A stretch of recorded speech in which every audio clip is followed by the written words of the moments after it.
Have you ever noticed how sometimes a woman is drawn to you?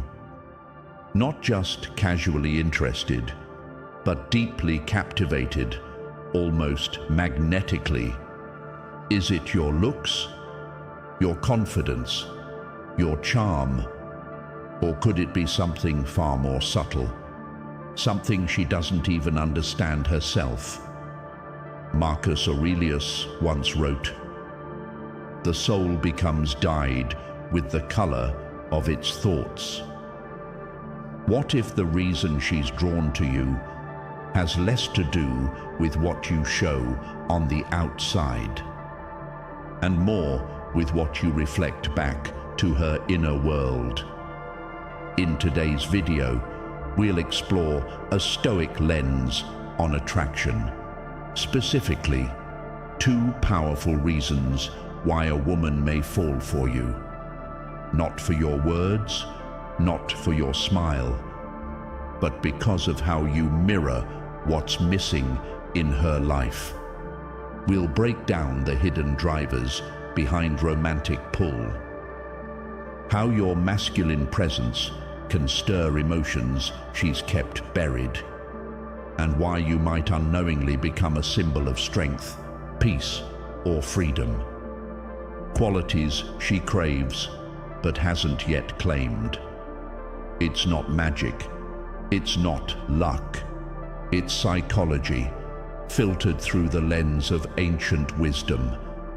And the more you understand this, the less likely you are to mistake fantasy for love. Hit that like and subscribe button so you never miss a future video. Let's grow your masculine magnetism together. Now, let's begin. Most men believe that when a woman is drawn to them, it's because of something external. Your appearance, your voice, maybe your confidence. But the Stoics saw things differently.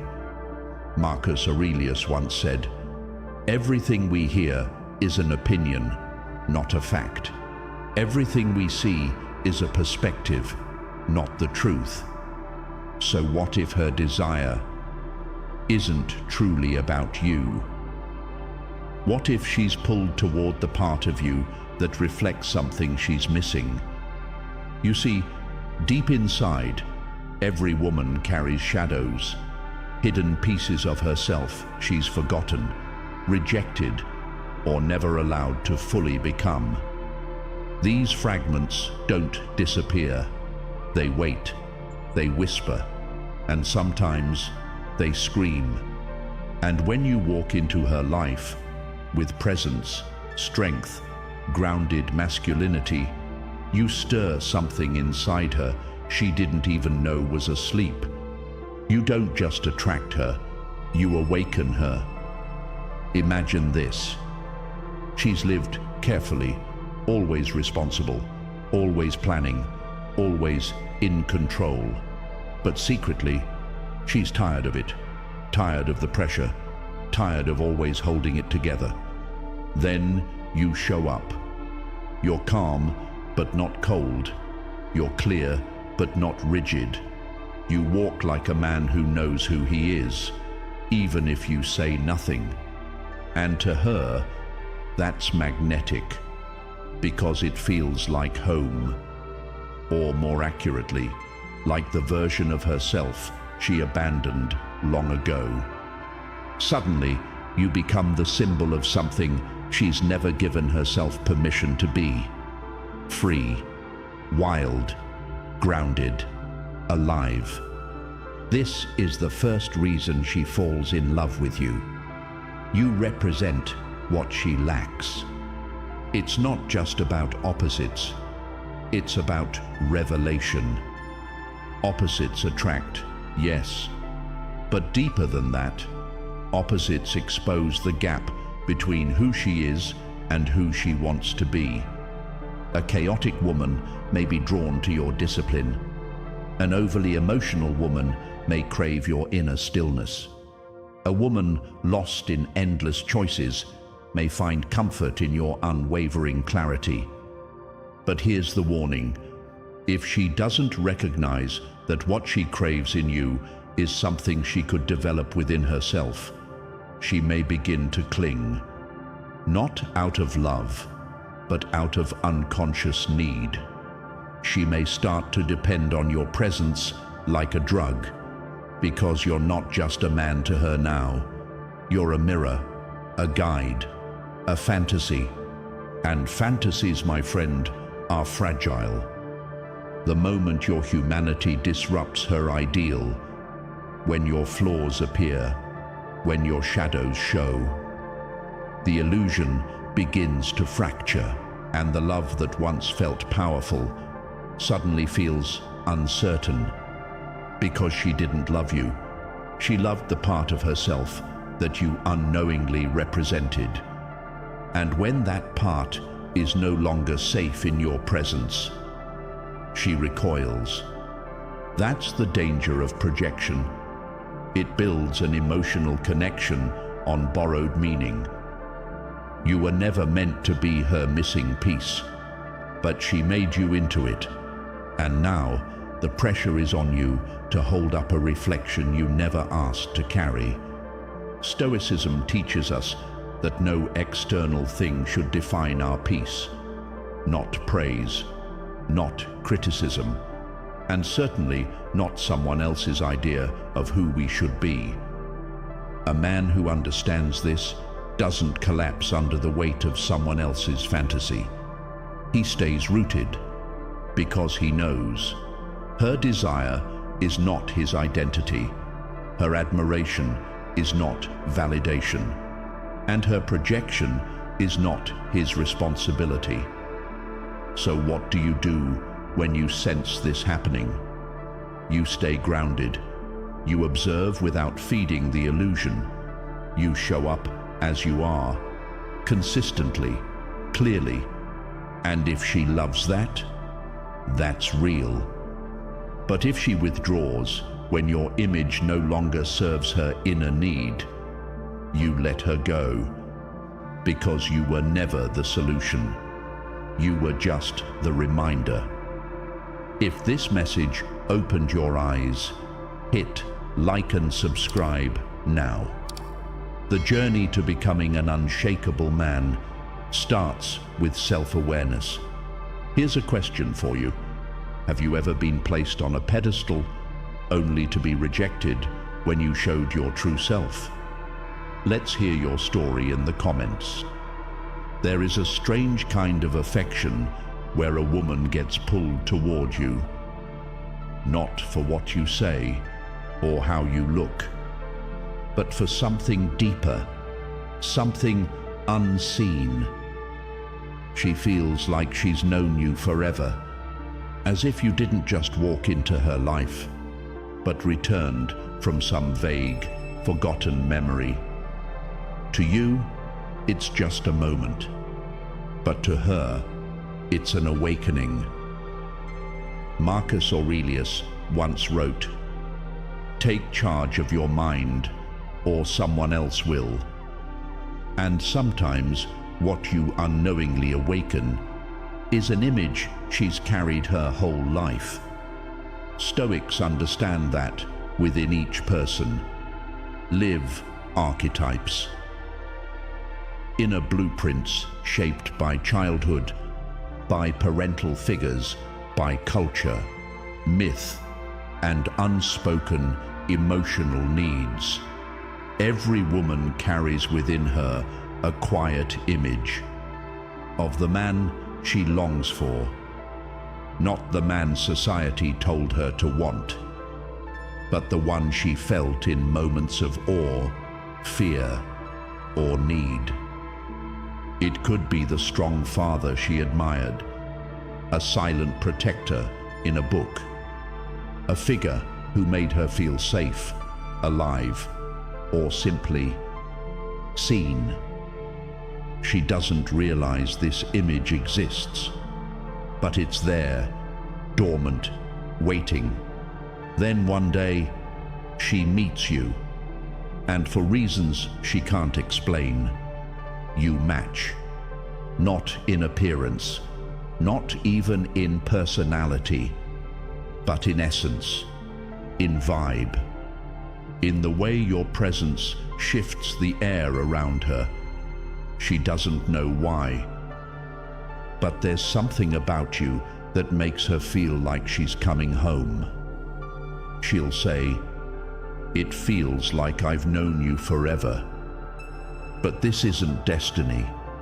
It isn't soulmates. It isn't fate. It's her unconscious responding to a symbol she's carried all along. This is the second reason she falls in love with you. You awaken a powerful unconscious image inside her. But here's the problem. She's not loving you. She's loving the image. You've become the screen for a movie she's been watching since childhood.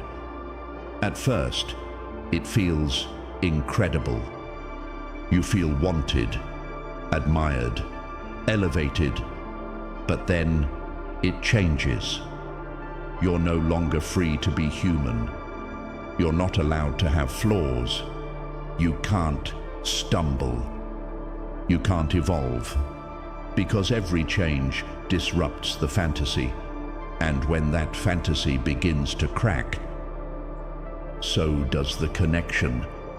What once felt divine becomes confusing. What once felt perfect now feels distant. The warmth fades. The admiration twists into disappointment, because the truth always wins. And the truth is, you are not her fantasy. You never were. You are a man, not a mirror, not a myth, not a memory brought to life. This is why so many passionate relationships burn bright and then collapse, because they weren't built on understanding. They were built on projection, a script trying to play itself out in real life. But no real man can play a perfect role forever. So what do? Epictetus teaches, don't try to become what others want. Be yourself, steady and sovereign.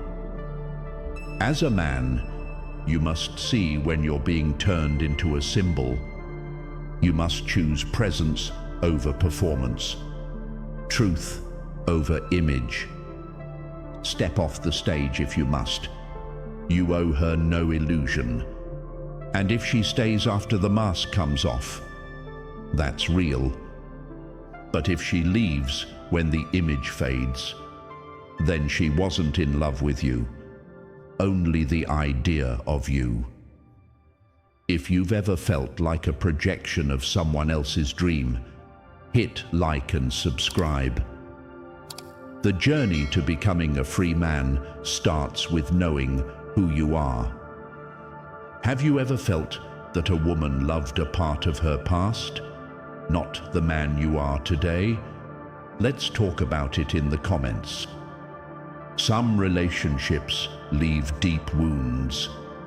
A woman walks into your life like a storm, and when she leaves, you're not the same man anymore. But if you think that pain was a mistake, you might be missing the biggest lesson. Marcus Aurelius once said, "Life doesn't happen to you, it happens for you." That truth hits differently when you've been broken by love. Because love is not just an emotional ride, it's a tool for transformation. Every woman you've ever loved was a mirror. And what you saw in her was something you needed to see in yourself. Some women reflect your hidden strength. Others expose your fears. Some wake you up. Others tear you down. But all of them serve one purpose: to help you become whole. The same is true in reverse. When a woman falls for you, it's not always about who you are. It's what you awaken in her. You may be the man who stirs her deepest longing, or the symbol of a part of herself she lost long ago. You're not just a person. You're a turning point, a mirror, a psychological invitation to grow. But here's the truth. Not every relationship is built to last. Some are meant to shake you. Some come to destroy illusions. Some are here to end old cycles and open new doors. Epictetus called these moments synchronistic events. Random in appearance, but deeply meaningful in timing. When someone enters your life at the exact moment you needed them to, that's not coincidence. That's alignment. Even the painful ones, especially those that scar you, they are not failures. They are thresholds, moments that break you open, just enough to become someone new. If you've ever met a woman who changed your life, even if she walked away, hit like and subscribe. You never know who else needs this message. And tell us in the comments, who was the teacher in your life, disguised as heartbreak? So, why do people fall in love with you? It's not because you're flawless, not because you check all the boxes or say all the right words. It's because you reflect something they've lost, or awaken something buried deep within them. And the same is true